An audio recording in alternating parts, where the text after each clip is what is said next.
Most people picture the Outback as a giant postcard. Endless red sand, a blazing sun, kangaroos bouncing in the distance, and maybe a cowboy hat or two. But here's the truth. Beneath that wide-open sky is a world so strange, so unpredictable, that even some Aussies don't know it exists. The kind of stories that make you glance over your shoulder in the middle of nowhere and wonder if the desert is watching you back. Think about it. Millions of tourists rush to see the big-ticket sites like Uluru or the Great Barrier Reef, but far fewer have stood under the Outback's ink-black night and seen lights dance on the horizon, lights that shouldn't even be there, or walked into a ghost town bakery where the bread's still warm, even though the streets outside are silent, or looked at a satellite photo and realized there's a 2.7-kilometer-tall figure carved into the earth, with no clue who put it there. The Outback hides secrets the guidebooks never mention, and once you hear them, you'll never look at Australia the same way again. So buckle up, because what you think you know about the Outback? Yeah, it's only the surface. If you've ever visited Australia, or even just dreamed of it, drop your most surprising travel moment in the comments. Let's see which one makes the rest of us say, wait, what? Deep in the Queensland Outback, there's a dusty stretch of road most travelers drive without thinking twice. But locals know that once the sun drops, the desert sometimes wakes up, and not in a way you can explain. They call them the Min lights, glowing orbs that drift across the horizon, sometimes following cars for kilometers, sometimes hovering silently before vanishing into thin air. Ask 10 people who've seen them, and you'll get 10 different stories. One farmer swears a light chased him home, zigzagging like it was alive. A truck driver says one floated ahead of his rig for nearly an hour, then blinked out the second he reached town. And here's the kicker. They've been appearing for more than a century. Scientists have tried to explain them. Swamp gas, optical illusions, even headlights refracting in heat haze. But those who've been out there know better. When you see a Min light, you feel it in your gut, like the air itself is watching you. Some Aboriginal elders say they're the spirits of the land, warning travelers to turn back. Others believe they're a sign you've crossed into a place you weren't meant to find. The thing is, the lights never act the same way twice. You can spend weeks in the Outback and never see one, or you can step out of your car for 5 seconds and find one floating just beyond the fence line. And if you're thinking of snapping a photo, good luck. Cameras rarely catch them. It's as if they choose who gets to remember. If a glowing light in the middle of nowhere started following your car, would you speed up, stop, or try to talk to it? Drop your answer. I'm curious which one wins. But the desert doesn't just play tricks with light. Sometimes it leaves marks so huge, you can only see them from the sky. Picture this. You're in a small plane, flying over the remote South Australian desert. The land below is nothing but endless ochre plains, until you notice it. A colossal figure carved into the earth, so big it would take a person hours just to walk from one end to the other. This is the Maori Man, a 2.7-kilometer-tall geoglyph etched into the desert floor. He's holding a spear, his outline so precise it's hard to believe it was made by hand. And yet no one knows who made it, how they did it, or why. One day in 1998, it simply appeared. Some say it's an art project by a rogue creative genius with access to GPS and heavy machinery. Others whisper about secret military involvement. The site is suspiciously close to a weapons testing range. Then there are those who believe it's far older, that the dust merely revealed something ancient that had been hidden for centuries. But here's the thing. Despite numerous investigations, not a single person has stepped forward to claim it. No photos of the creation process, no confirmed funding trail, nothing. Over time, winds and rains have worn the lines down, but the outline is still there, silently staring up at the sky. And you can't help but wonder, was it meant for humans at all? Or was it a message for something else to see? If you stumbled across a 2.7-kilometer figure in the middle of nowhere, would you report it? Or keep it a secret? Let's see how many would stay quiet. But the Outback doesn't just hide strange art. In some places, people have taken to hiding themselves underground. In the middle of South Australia's blazing desert lies Coober Pedy, a town where summer temperatures often soar past 45 degrees Celsius, 113 degrees Fahrenheit. Here, stepping outside in the middle of the day can feel like walking into an oven. So, the locals came up with a solution. Don't live above the desert, live under it. Coober Pedy is famous for its underground homes called dugouts. Entire houses, bedrooms, kitchens, even churches, carved straight into the rock, where it's a cool, constant temperature year-round. From the outside, you might just see a door in the hillside or a chimney poking out of the ground. Step inside, and it's like walking into a cave crossed with a modern apartment. The town didn't just pop up for the view, or lack thereof. This is the opal capital of the world, and it all started in 1915 when a teenage boy named Willie Hutchison got separated from his father while prospecting. He stumbled into a dry, shimmering stretch of earth and found glittering stones unlike anything they'd seen before. That accidental discovery kicked off an opal rush, pulling miners and dreamers from every corner of the globe. But opal mining here isn't just about gems, it's a gamble. People have spent decades digging without striking it rich, while others have found stones worth millions overnight. Walk around town and you'll see abandoned shafts, warnings about dangerous drop-offs, and the occasional story of someone who swears they can still hear pickaxes clinking deep in the dark. Tourists come for the novelty, sleeping underground, hunting for opals. But they often leave with something else, the feeling that this isn't just a quirky mining town.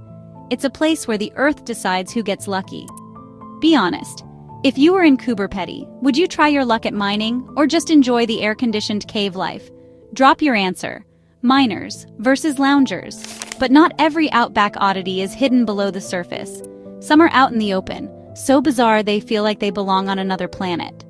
When you think yacht club, you probably imagine sleek white boats bobbing in a sparkling marina. What you probably don't imagine is a yacht club in the middle of a dry, cracked salt flat, hundreds of kilometers from the ocean. Welcome to the Lake Eyre Yacht Club. Lake Eyre is the largest lake in Australia, and for most of the time it's completely dry. Yet on the rare years when heavy rains from faraway Queensland flood its basin, it transforms into a shimmering inland sea. For a few short months, the yacht club's members launch their boats and race across waters that might vanish again within weeks. The rest of the time, the club still meets, still has events, just without the water. And it's not the only Outback quirk that feels like a prank pulled by the desert. There are ghost towns scattered across the Red Plains where most buildings are long abandoned. Except for one lone bakery still firing up its ovens, serving fresh bread to the handful of locals, and the occasional, very confused traveler. Some towns even have street signs, phone boxes, and playgrounds, standing like props from a movie set that never got filmed. Then there's the fossil country. Dry, alien-looking landscapes where you can find ancient sea creatures frozen in stone, reminders that this place was once at the bottom of an ocean. Imagine holding a spiral ammonite or the rib of a prehistoric reptile while standing in a desert that now gets less rain in a year than London does in a month.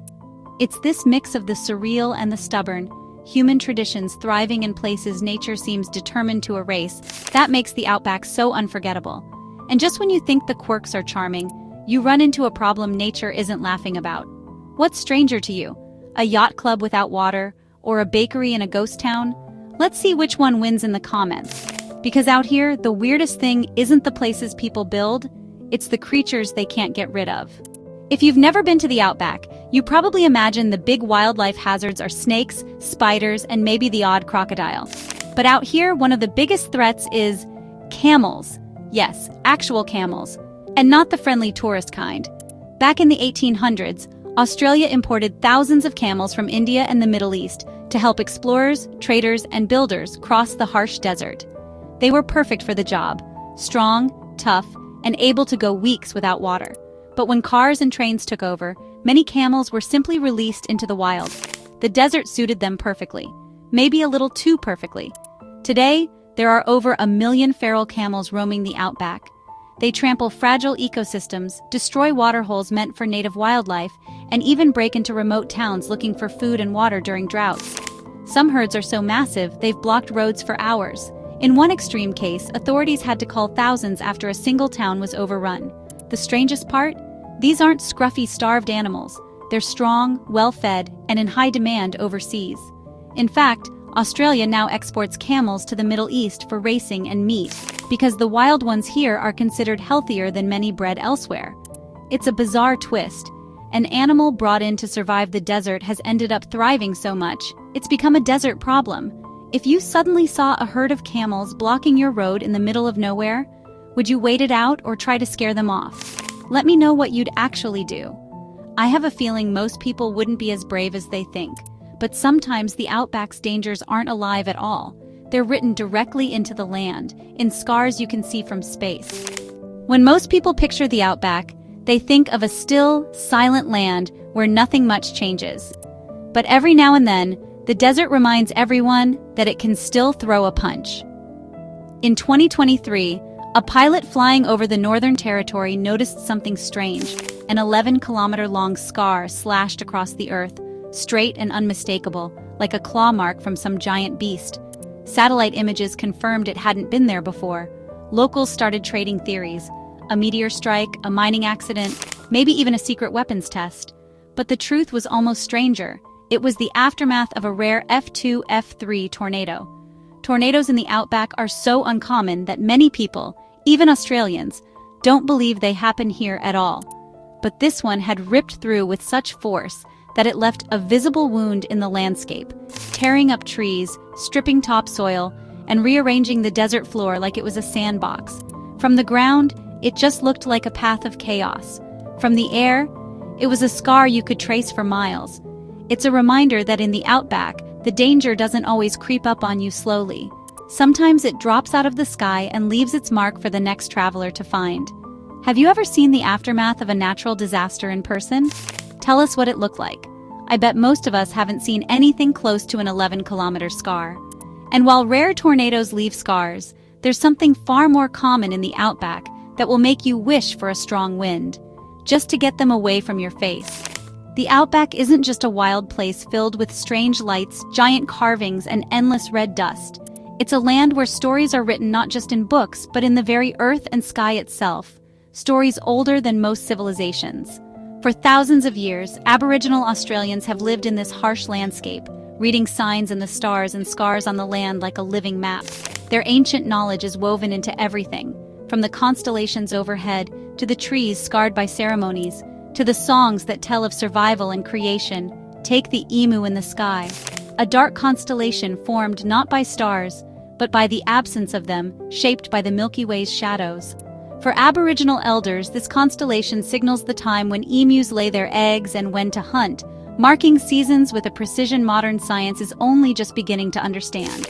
On the ground, scarred trees tell silent stories, places where bark was carefully removed for tools or ceremonies, leaving marks that are both practical and sacred. Some of these scars date back hundreds, even thousands of years, a living record of culture etched into the landscape. This connection between sky, land, and life is why the Outback feels different, almost alive, to those who know how to listen. It's a reminder that the red dust you walk on is more than just dirt. It's the canvas of stories passed down through generations, invisible to most tourists, but visible to those who pay attention. If you could hear the land tell you one story, what do you think it would say? Share your guess below. I'd love to see what you imagine. Now that you know these secrets, the Outback isn't just a place on the map anymore. It's a living mystery waiting to be explored. The Outback is more than just a backdrop for adventure stories or postcard-perfect sunsets. It's a land packed with mysteries, from glowing lights that follow you at night, to giant figures carved into the earth with no explanation, to underground towns where people live beneath the desert heat. It's home to unexpected yacht clubs on dry lakes, feral camels roaming in huge numbers, scars left by rare but powerful tornadoes, and swarms of relentless bush flies that test even the toughest souls. And all of it is woven together by ancient stories written in the stars and carved into the trees. So the next time someone tells you they've done the Outback, ask them this. Have they seen the Min lights flicker on a lonely road? Have they stood before the Murray Man and wondered about its creator? Have they tasted the cool relief of an underground home, or felt the buzzing of 1,000 tiny flies? Have they listened to the land whisper its secrets in the sky? Because if not, they've only scratched the surface. Now, it's your turn. Which Outback secret shocked you the most? Or maybe you have your own hidden story from this vast, wild land. Drop your thoughts below. I'm reading every comment. And if you've stuck with me this far, smash that like button to help others discover the Outback's hidden side. Thanks for watching. Until next time, keep your eyes open. You never know what secrets might be waiting just beyond the horizon.